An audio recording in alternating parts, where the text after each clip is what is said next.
성도 여러분 안녕하세요. 12월 21일 365일 말씀과 함께 시간입니다. 오늘 읽은 말씀은 요한일서 1장에서 5장의 말씀입니다. 요한일서를 잠시 살펴보면 요한일서의 저자는 사도 요한이고 기록연대는 주 95년경에 기록되었습니다. 요한일서의 기록 목적은 당시 진리를 위협하며 교회를 혼란에 빠뜨렸던 영지주의 등 이단을 경계하기 위해서 기록됐고 구원의 유일한 방편이신 그리스도에 관한 바른 지식을 가르치기 위해서 기록되었습니다. 1장은 그리스도의 인성을 부인하는 당시의 영지주의자들의 가르침을 논박할 의도로 본서가 기록되었음을 암시하고 있습니다. 요한은 영원한 생명이요 말씀이신 그리스도의 복음을 증거했습니다.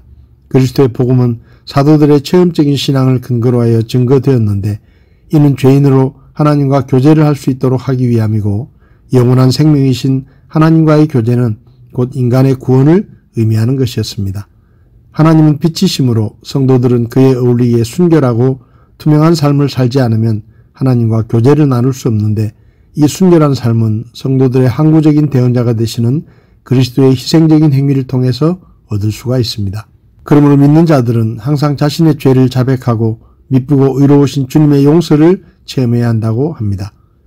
1장에서 자신이 목격한 예수 그리스도를 소개한 사도 요한은 2장에서 하나님에게 속한 그리스도인들이 적 그리스도가 활동하고 있는 세상에서 하나님의 계명을 실천함으로 적 그리스도의 유혹에 대처해야 함을 강조합니다. 특별히 사랑으로 하나님의 계명을 실천하라고 말합니다. 하나님을 아는 자는 하나님의 계명에 순종해야 하는데 새 계명은 사랑의 실천을 요구합니다. 어두움과 정오가 함께 존재하듯이 빛과 사랑도 함께 존재하는데 이러한 교제의 삶은 남녀노소 구별 없이 모든 연령층의 사람들에게 다 해당된다고 말합니다. 성도들은 세상을 사랑치 않아야 하며 영생의 약속을 믿고 의를 행해야 한다고 합니다. 1, 2장의 사귐에 대한 내용과는 달리 3장에서는 그리스도의 화목제물로 말미암아 하나님의 자녀가 된 성도들에 대해서 구체적으로 다루고 있습니다.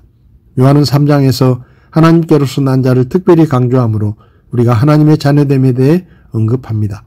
가인과 아벨을 대조시키므로 서로 사랑하는 것에 관하여 말씀하는데 살인이나 마찬가지인 미움과는 대조적으로 사랑은 본질상 희생적이라는 것입니다. 그러므로 행위 없는 신앙 고백은 잘못된 것이라고 합니다. 3장에서 사도 요한은 사랑의 실천을 강조했다면 4장에서는 누구든지 하나님께로서 난 자라면 그의 사랑을 통하여 그것을 입증할 수 있음을 언급합니다. 거짓 가르침들이 활개칠 때 진리의 확실한 시금석이 필요한데 이 시금석들 중에 하나는 그리스도의 성육신 사건을 참된 것으로 인정하고 믿는 태도입니다. 이것을 부인하는 자는 적 그리스도의 영을 가진 자라고 합니다. 하나님은 사랑이시므로 그리스도인들 역시 이러한 사랑을 마음에 품고 있어야 하는데 하나님의 사랑의 최고의 예는 우리 죄를 위하여 그리스도를 화목제물로 보내신 사건 속에 나타납니다. 이 숭고한 사랑이 그리스도인의 모범입니다. 그리스도인은 예수를 그리스도로 고백하고 하나님의 사랑을 체험했고 사랑 안에서 완전해 가야 합니다. 완전해진 사랑은 두려움을 물리치고 형제 사랑은 하나님 사랑에 대한 강력한 시금석입니다. 3장을 시작으로 하나님의 자녀됨에 대한 교훈이 5장에서 마무리됩니다. 5장은 하나님의 자녀됨에 대한 세 번째 주제인 진리에 대해 다루고 있는데 참된 사랑은 믿음에 기초합니다. 사도 요한은 하나님의 계명을 그의 자녀들이 꼭 지켜야 함과 예수 그리스도께서 하나님의 아들이라는 것을 밝히고 있습니다. 그리고 형제를 위해 기도해 줄 것과 우상을 멀리하라고 권면합니다. 오늘 제 마음에 와닿은 말씀은 요한일서 5장 13절의 말씀입니다. 내가 하나님의 아들의 이름을 믿는 너희에게 이것들을 쓴 것은 너희에게 영원한 생명이 있음을 너희가 알게 하고 또 하나님의 아들의 이름을 너희가 믿게 하려 함이라. 교회 다니는 사람에게 오늘 죽으면 천국에 갈 수 있다고 믿습니까? 라고 물으면 많은 사람이 예수를 믿기는 하지만 천국에 갈 수 있는지 없는지를 제가 어떻게 알겠습니까? 그건 죽어봐야 하는 거 아닌가요? 라고 대답합니다. 사도 요한 시대에도 예수님을 믿는다고 하면서도 자기가 구원받은 것과 영원한 생명을 가졌다는 것을 확신하지 못하는 사람들이 있었던 것 같습니다.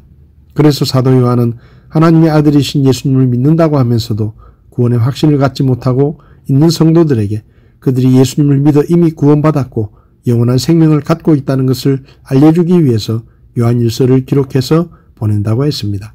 11절과 12절에서 요한은 또 증언은 이것이니 곧 하나님께서 우리에게 영원한 생명을 주신 것과 이 생명이 그분의 아들 안에 있다는 것이라. 아들이 있는 자에게는 생명이 있고 하나님의 아들이 없는 자에게는 생명이 없느니라 라고 말했습니다. 영원한 생명은 하나님의 아들이신 예수님 안에 있기에 그 예수님을 하나님의 구원자로 믿고 받아들여 예수님이 그 안에 있는 사람은 예수님 안에 있는 생명도 갖게 된다고 했습니다. 사도 요한은 이미 요한복음 1장 12절에서 그분을 받아들인 자들, 곧 그분의 이름을 믿는 자들에게는 다 하나님의 아들이 되는 권능을 그분께서 주셨으니 라고 기록하여 예수님을 믿고 받아들인 사람은 하나님의 자녀의 권세를 갖게 된다고 말했습니다. 이 말씀들을 종합해보면 누군가 예수님을 하나님의 구원자로 믿고 받아들이면 예수님이 그 안에 들어가심으로 그 안에 있는 영원한 생명을 갖게 되고 하나님의 자녀가 되기 때문에 장차 하나님의 나라인 천국을 상속받는 권리도 갖게 됩니다. 요한은 예수님을 믿는 사람들에게 그들이 예수님을 하나님의 구원자로 믿고 받아들였다면 그분 안에 있는 영원한 생명을 이미 가졌고 하나님의 자녀가 되었기에 천국에 갈 수 있는 자격까지 이미 갖게 되었다는 것을 알려주려고 한 것입니다.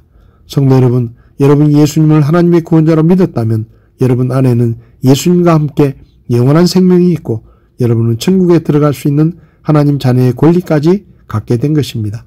혹시 예수님을 믿으면서도 구원의 확신이나 천국에 들어갈 수 있는 확신을 갖지 못한다면 그것은 겸손한 것이 아니라 하나님의 말씀을 모르는 무식한 일입니다. 내 생각이나 감정을 따라 살려고 하지 말고 하나님의 말씀을 믿고 구원의 확신을 갖고 살아가시기를 바랍니다. 12월 21일 365일 말씀과 함께 오늘도 함께 해주셔서 감사합니다.